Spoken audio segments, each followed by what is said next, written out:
Learning to be, learning to live together.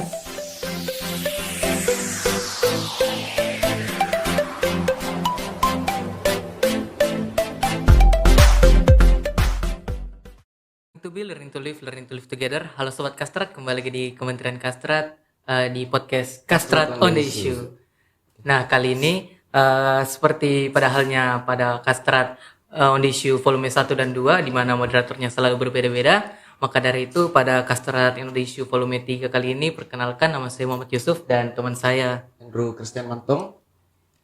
Baik, pada kesempatan kali ini tema yang akan kami ambil itu diambil dari isu yaitu isu krisis edukasi dan pentingnya kader kesehatan. Jadi mungkin kita bisa bahas sedikit sebelum kita lanjut, kita bisa bahas sedikit mengenai apa itu krisis edukasi di Indonesia dan pentingnya kader kesehatan. Berhubung temanya itu mengenai krisis edukasi dan juga kader kesehatan, mungkin saya akan mengambil beberapa contoh isu yang mungkin diketahui oleh saudara saya Andrew, yaitu mengenai vaksin COVID yang dikatakan mengandung chip di dalamnya. Itu yang kemarin kalau tidak salah tahun lalu itu cukup beredar karena saking boomingnya gitu. Saking boomingnya, banyak orang tua dan juga orang-orang masyarakat yang tidak mau memvaksin COVID dirinya karena takut mengandung chip di dalamnya. Karena juga Bill Gates juga enggak ini itu buat. Iya, nggak akan segap itu ya. Baik, untuk kasus selanjutnya mungkin contohnya ada imunisasi polio. Yang di Aceh itu yang lumayan banyak sampai banyak sekiranya anak-anak kecil yang jadi korban yang terkena polio gitu ya. Baik, di sini karena materinya lumayan menarik, untuk temanya itu lumayan menarik, maka Kementerian Kastrat tidak kalah juga membawakan narasumber yang menarik. Salah satunya yaitu dokter kami dari Fakultas Kedokteran Universitas Bosowa, yaitu Dr. Teddy Amiruddin, MMR, MKes. Tapi dokter, bagaimana? Assalamualaikum warahmatullahi wabarakatuh. Dan selamat pagi, Kastrat ya. Kastrat. Terima kasih bahwa akan yang diinformasikan sekarang itu adalah keterbelakangan daripada sifat edukasi terhadap masyarakat ataupun terhadap orang yang di bidang kesehatannya, seperti itu. Dan itu benar bahwa pada waktu musim COVID itu sebetulnya banyak isu-isu yang aneh-aneh sebetulnya, sehingga masyarakat itu sendiri menjadi takut. Ya, katanya jangan divaksin, vaksin itu bisa mematikan. Ini itu sebenarnya karena dari satu orang yang menginformasikan itu atau orang menginformasikan dengan salah, maka masyarakat itu hal dengan itu adalah enggan sekali. Apa yang dinamakan untuk divaksin itu, bahkan dia bila perlu dia lari, bahkan dia bila perlu bertengkar dengan orang yang seperti itu. Nah, itu gara-gara informasi yang tidak benar. Sebetulnya adalah sangat penting sekali dalam vaksinasi itu. Ya. Jadi sungguh sangat heboh. Sebenarnya akhir-akhir terjadi suatu kematian dalam bidang COVID itu sebetulnya ada indikasi dua penyakit di dalam tubuh orang itu tersebut. Misalkan penyakit tuberkulosis, penyakit infeksi saluran pernafasan, sehingga virus daripada COVID itu sebetulnya yang lebih cenderung mereda atau menempel di daerah sistem pernapasan, sehingga virus itu terjadi perkembangan lendirlah yang makin dikeluarkan daripada organ tersebut. Nah, terjadilah suatu aktivitas beban paru-paru yang menjadi berat seperti itu. Tetapi kalau sebetulnya untuk menangani itu sebelum kita lakukan tindakan-tindakan di rumah sakit, sebenarnya ada cara manuver.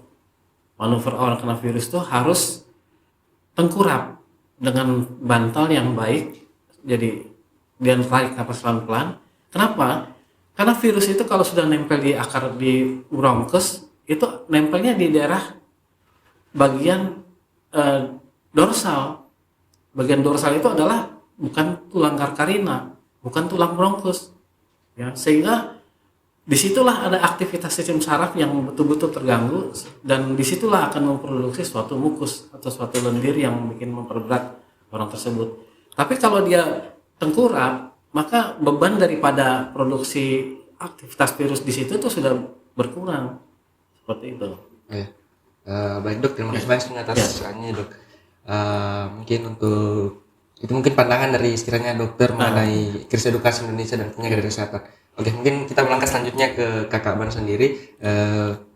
Di sini mungkin dari pandangan Kak Kaban sendiri mungkin selama ini Kak, sebelum kita lanjut ke dalam bagian itu Kak, sekarang mungkin kesibukannya sementara apa itu? Untuk sekarang lagi persiapan untuk jadi seorang dokter ya. Wih, Amin, amin. Baik Kak, mungkin kita langsung Kak, mungkin bagaimana sekiranya pandangan Kakak terkait krisis edukasi Indonesia dan pentingnya kader kesehatan? Oke. Jadi mengenai tentang krisis edukasi Indonesia dan peran kader kesehatan sendiri. Nah, yang paling penting adalah kenapa terjadi krisis edukasi di Indonesia. Setelah saya membaca beberapa literatur-literatur yang ada, mengatakan bahwa krisis edukasi sendiri itu dia disebabkan karena fasilitas dan sumber sarana dan prasarana yang kurang. Nah, kalau kita lihat data yang ada, teman-teman kalau lihat angka putus sekolah dari tahun kemarin hingga tahun sekarang itu meningkat sekitar 1,09%. Nah, itu menunjukkan bahwa kita akan lost generation ketika hal tersebut dibiarkan. Nah, itu menjadi dasar terjadinya krisis edukasi. Kemudian bagaimana peran kita sebagai kader kesehatan. Nah, kader kesehatan sendiri, kita samakan persepsi dulu. Kader kesehatan yang dimaksud ini siapa? Nah, setahu saya kalau kader kesehatan itu adalah orang-orang yang ditunjuk di daerah-daerah dan di tiap fasilitas kesehatan, yang mana nanti mereka akan membantu untuk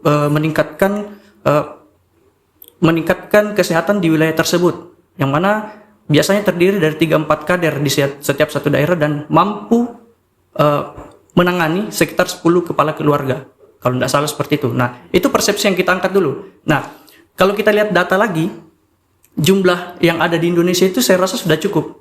Nah, yang jadi masalah adalah siap tidak masyarakat kita untuk menerima edukasi-edukasi yang dimaksud. Kalau teman-teman lihat lagi, pengguna TikTok, saya angkat sedikit ya, pengguna TikTok itu yang terbesar di dunia, yang kedua adalah Indonesia.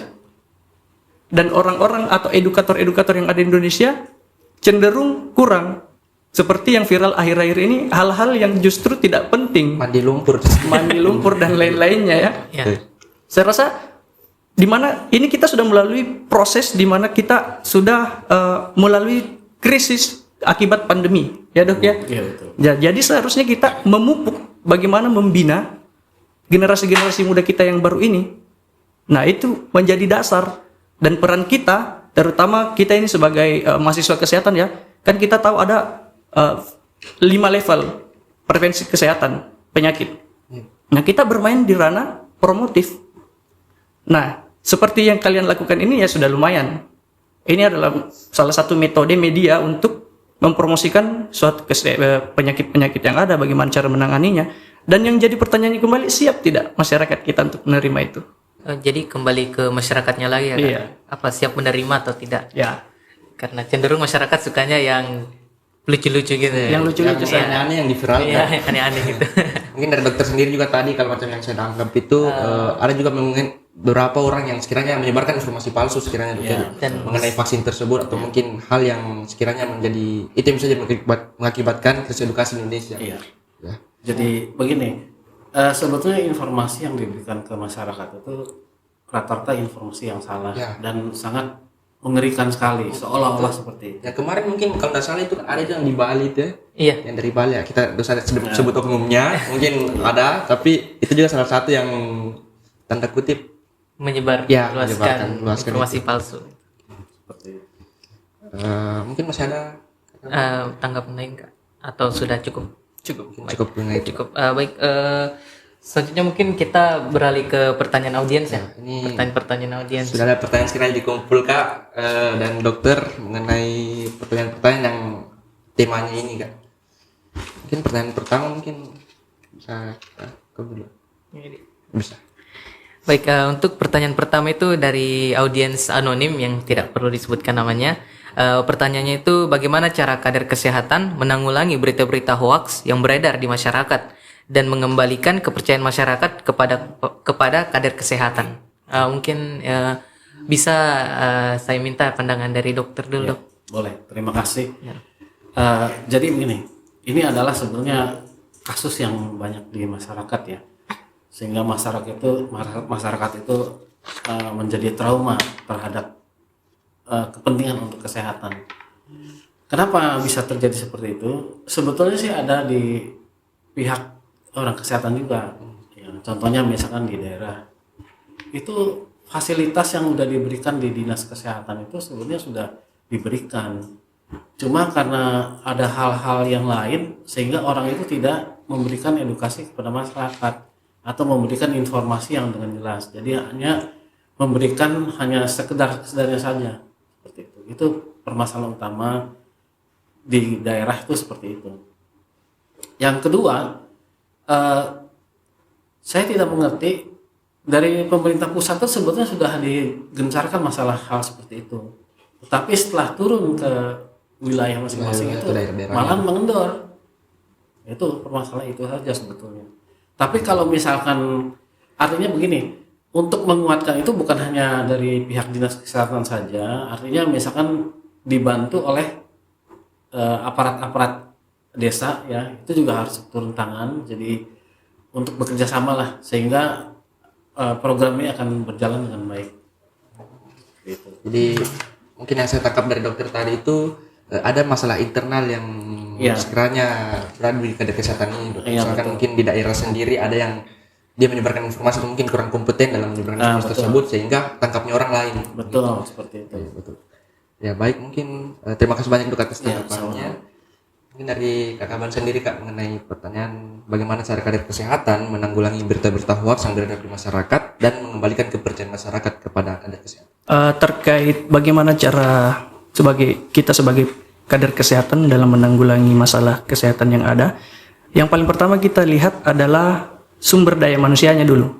Nah, seperti yang dikatakan dokter ya dok ya, bahwa sumber daya kita itu tergolong sudah cukup, fasilitasnya juga sudah cukup. Nah, sekarang bagaimana optimalisasinya adalah kita seharusnya menjadi lebih proaktif, baik itu dari kadernya, baik itu dari kita sebagai edukatornya, dan yang terpenting adalah sumber daya yang dimaksud ini siap tidak untuk mengedukasi.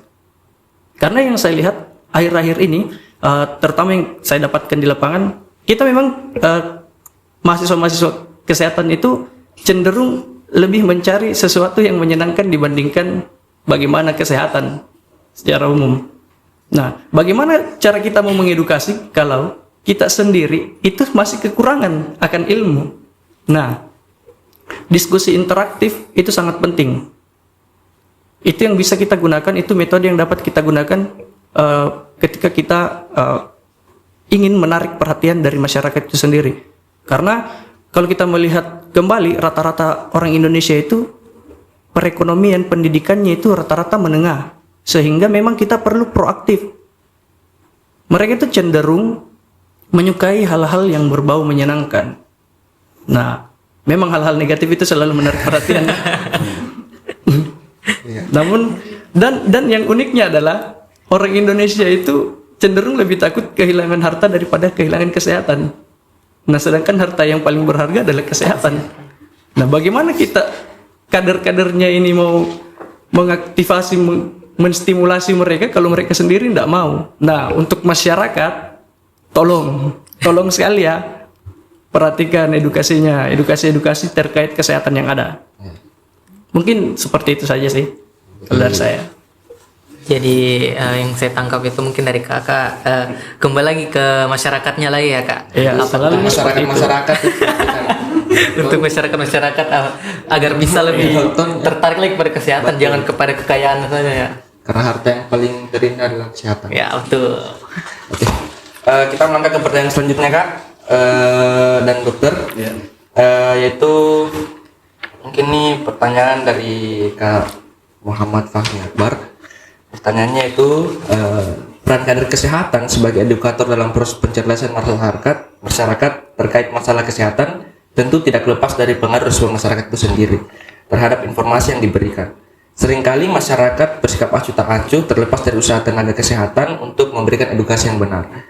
Pertanyaan saya, bagaimana cara menarik minat masyarakat agar tertarik terhadap informasi kesehatan yang diberikan tersebut? Ini dari dokter bisa.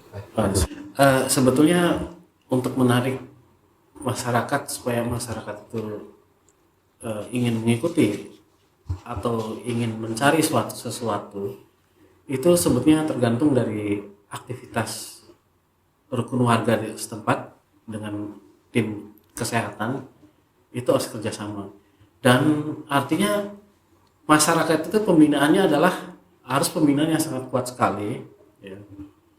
Bagi ya contohnya orang-orang tim kesehatan misalkan sebulan sekali adakan pemeriksaan kesehatan di daerah atau di posyandu seperti itu memberikan informasi betul-betul supaya informasinya yang sangat menarik bagi masyarakat itu, bagaimana caranya masyarakat tuh lebih menginginkan informasi itu, kebutuhan itu seperti itu ya. Jadi jangan sekali-sekali memberikan informasi hal-hal yang sifatnya negatif ya, itu sangat pantang sekali bagi masyarakat. Kalau sudah ada pencetus hal negatif yang sedikit saja, masyarakat udah membuat suatu tanda tanya ya. Kalau hanya satu orang nggak jadi masalah, ini sudah terkumpul beberapa orang, akhirnya bisa menyebar kemana-mana. Jadi yang paling utama antara keharmonisan tim edukator di kesehatan itu dengan masyarakat itu harus betul-betul klop ya, sehingga masyarakat mau mendengarkan seperti itu. Bahkan apabila masyarakat itu juga tidak akan bosan-bosannya untuk mencari keterangan-keterangan itu. Dan informasi edukasi ini bukan hanya diberikan kepada pos-pos kesehatan atau posyandu dan sebagainya, bisa juga di musola atau di masjid, itu sebenarnya bisa ya, cuma ranahnya sedikit yang agak berbeda. Nah, apabila dari dinas kesehatan itu lebih memprioritaskan dan proaktif, itu sebenarnya lebih baik. Tetapi rata-rata di dinas kesehatan di daerah itu kadang-kadang tidak seperti itu. Nanti kalau ada ya maaf ya tanda kutip, ada dari pemerintah ada sekian besar sekian baru bergerak gitu, itu nggak boleh sebenarnya. Itu kejadiannya yang nyata. Karena saya sendiri sudah bertugas di NRK 8 tahun ya. Lumayan lama Di rumah sakit 5 tahun, di puskesmas 2 tahun sebagai kepala puskesmas. Jadi kejadiannya jelas sudah. Jadi hal seperti itu sebetulnya yang bikin kemunduran edukasi yang tidak jelas gitu. Sudah ada program, tapi yang untuk ini yang untuk pelakunya nih nggak ada itu, nggak dijalankan, jadi susah. Istilah harus ada pelicin dulu. Nah, rata-rata orang sekarang begitu, biar di daerah pun seperti itu. Jadi malas-malas ngapain capek-capek. Nggak ada sembakonya dok. Seperti itu, makanya ini bilang tadi katanya kalau di Indonesia tuh lebih berharga hartanya daripada kesehatan.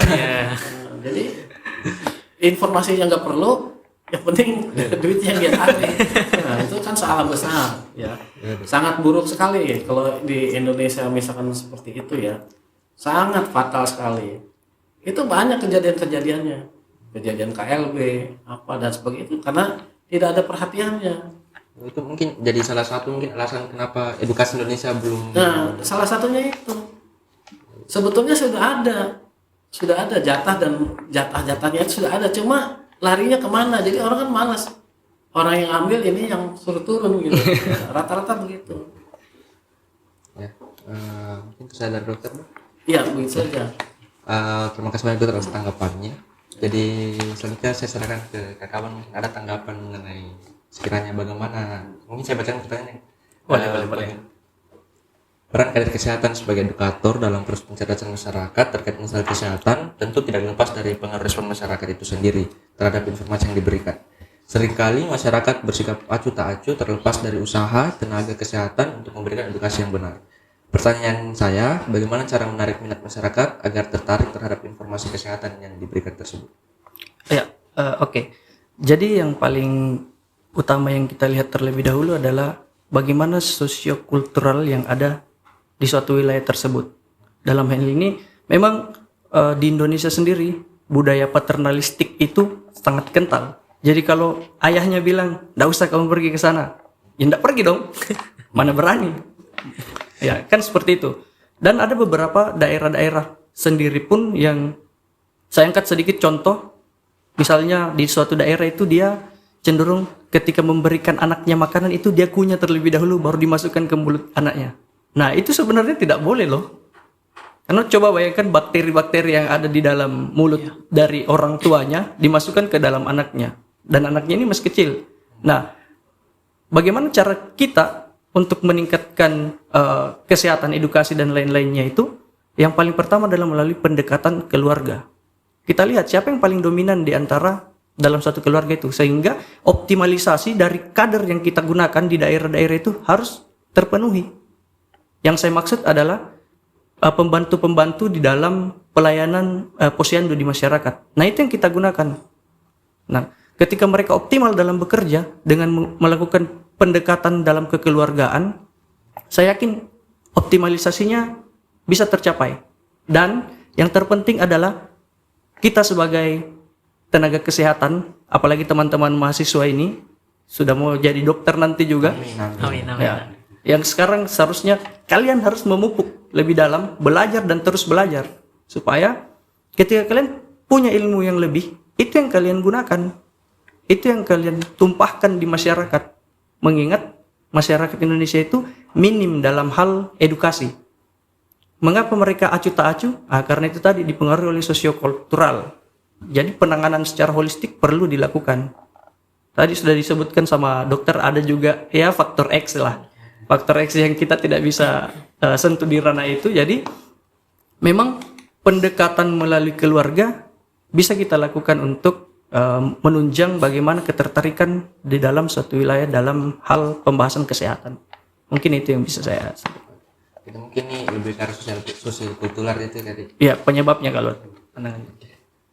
Baik, terima kasih banyak juga atas dokter dan kawan yang telah sekiranya memberikan tanggapan terkait pertanyaan yang diberikan.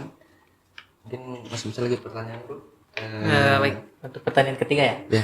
Untuk pertanyaan ketiga ini ada dari audiens, yaitu dari Ricky Joandri Rasi. Untuk pertanyaannya itu, menurut dari pandangannya narasumber, kenapa bisa terjadi krisis edukasi kesehatan di Indonesia? Mungkin bisa mulai dari dokter. Ya, terima kasih. Kenapa krisis edukasi di Indonesia itu meningkat? Satu, karakter orang di Indonesia, ya tidak semuanya ya, rata-rata itu kadang-kadang kalau tidak melihat sesuatu itu yang tanda X dulu itu malas. Tanda X. Tanda X yang menyenangkan ya dok ya.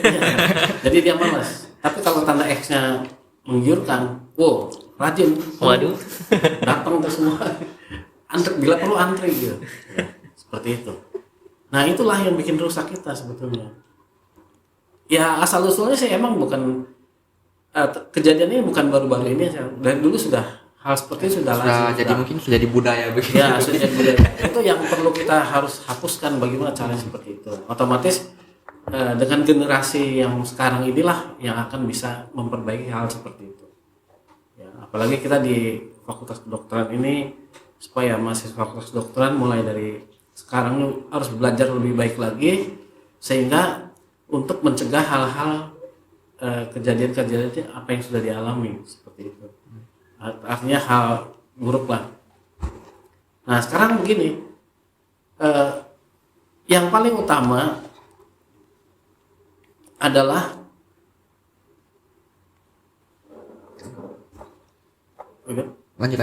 yang paling utama adalah sebetulnya dari sekarang itu diprogramkan bagaimana, contohnya misalkan mahasiswa sekarang kita lakukan adanya bakti sosial dan sedikit memberikan atau banyak memberikan edukasi kepada masyarakat. Promosi kesehatan. Promosi kesehatannya seperti itu. Jadi dan diinformasikan kepada masyarakat itu kalau ada hal-hal yang misalkan didapatkan isu negatif tadi seperti vaksin virus itu adalah mengandung ini mengandung itu. Mungkin bisa diriset dulu. Nah, kita langsung kita jelaskan juga. Ya. Sebutnya tidak begitu. Nah, jadi masyarakat akan percaya hal seperti itu jadinya. Kalau hanya memberi spontan saja, ya tidak kurang jelas, masyarakat percaya langsung. Kenapa? Karena informasinya ya malam. Kalau di daerah kan kadang-kadang kalau orang bilang A ikut A, orang B ikut B. Itu permasalahannya. Jadi kita-kitalah sebagai generasi penegak kesehatan itulah yang memberikan hal tersebut. Tetapi tidak harus ada, tidak, jangan bosan-bosan artinya seperti itu ya, karena tantangannya luar biasa menghadapi masyarakat itu. Saya rasa begitu. Ya, kasih banyak dokter Ya, atas tanggapannya. Nah, mungkin dari Kak Kawan sendiri Kak mengenai saya tadi. Oke. Bagaimana, mengapa bisa terjadi krisis edukasi yang ada di Indonesia? Jadi kita tidak bisa menyalahkan dua pihak. Yang dua pihak yang saya maksud ini adalah masyarakatnya sendiri, dan yang kedua itu tim promotornya atau edukatornya. Nah, karena yang pertama mungkin dari tim promotornya, yang menjadi masalah adalah ketika yang mau mengedukasi itu kurang edukasinya sendiri, kurang ilmu yang dia mau tumpahkan ke masyarakat. Nah, itu yang menjadi salah satu indikator mengapa terjadi kegagalan dalam proses pencapaian informasi. Kemudian dari sisi masyarakatnya sendiri, mengapa terjadi krisis edukasi, yaitu sikap acuh tak acuhnya. Nah, hal ini yang menyebabkan ketika dua hal ini menjadi satu, ini menjadi masalah yang sangat besar. Krisis edukasi itu sebenarnya bisa kita tangani dengan kesadaran kita sendiri, kesadaran dari masyarakat dan semua segenap yang berperan di dalamnya. Jadi penanganannya secara umum itu harus holistik ya dok ya. Iya, betul. Tidak bisa kita saja hanya sebagai tenaga kesehatan yang mau turun di lapangan. Jadi tidak bisa kalau kita hanya diskusi satu arah saja. Masyarakat pun demikian. Mereka tidak bisa hanya menerima saja. Mereka juga harus proaktif. Nah, itu yang menjadi poin jatuhnya edukasi di Indonesia. Karena ketidaksadaran sumber daya manusianya, dan yang kedua itu dari promosi yang kurang tepat sampai di masyarakat. Mungkin seperti itu yang bisa saya sampaikan. Baik, terima kasih Kak Kawan atas jawabannya juga, dan dokter. Jadi mungkin sampai sini dulu ya, kita sudah dulu dok. Sekiranya Ya, mungkin tadi sudah menutup pertanyaan-pertanyaan. Mungkin kesimpulan yang saya dapat dari podcast kali ini mungkin ya, krisis edukasi terjadi karena adanya penyebaran informasi yang kurang pasti, gitu, yang tidak tepat, dan disebabkan karena kurang adanya minat pada masyarakat dan juga pada tim promosi yang kurang menarik untuk mempromosikan. Ya, oke, baik. Terima kasih banyak. Mungkin teman-teman, harapan saya juga kepada mungkin segenap teman-teman atau masyarakat yang nonton bahwa sebenarnya vaksin tidak ada chip, tidak ada namanya dan lain-lain. Bill Gates tidak sesibuk itu untuk melacak kita. Dan juga dari sini mungkin harapan saya juga kepada teman-teman yang nonton dan kepada masyarakat lah pada umumnya, kita bisa teredukasi dan bisa aktif lebih gencar lagi dalam promosikan kesehatan, apalagi terkait isu-isu yang beredar yang salah-salah tersebut. Ya. Mungkin di sini saya ingin berterima kasih kepada dokter dan kakak karena dapat menghadiri dan menjadi narasumber kami di podcast pada kali ini. Dan harapan saya untuk narasumber dari itu kakak dan dokter, mungkin kita bersama-sama dapat mengambil pembelajaran yang lebih dan juga menambah ilmu dan juga lebih mengetahui tentang krisis edukasi di Indonesia dan juga kader kesehatan. Sekiranya mungkin kalau boleh nggak terulang lagi lah. Ya. Sudah bisa closing. Ya, mungkin saja. Baik, mungkin sekian dari Kementerian Kastrat pada Kastrat on the Issue podcast kali ini. Sampai jumpa di episode podcast Kastrat on the Issue selanjutnya dengan isu-isu yang tentunya tidak kalah menarik lagi. Terima kasih semua dan salam tangkap.